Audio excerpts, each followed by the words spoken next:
pinagmamalasakit mo sila. Pero the words that hindi mo makakain, lalo na yan si Joel Chua, who lied here in this show, na wala siyang sinabi in your face, all of you here, na hindi raw niya ginawa yun. No, that's not true. He said something that even you yourself cannot be proud of. To me, just let.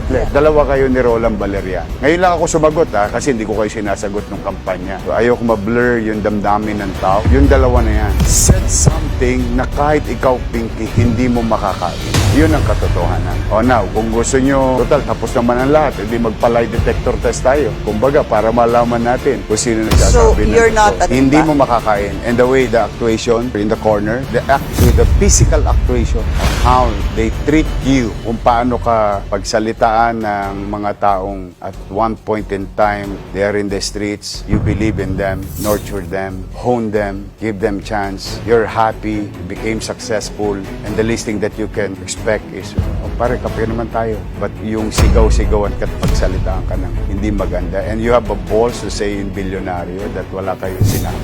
You're fooling the viewers and the broadcasters. Be man enough. Anyway, tapos na ang halalan. At least magkikita-kita pa rin naman tayo.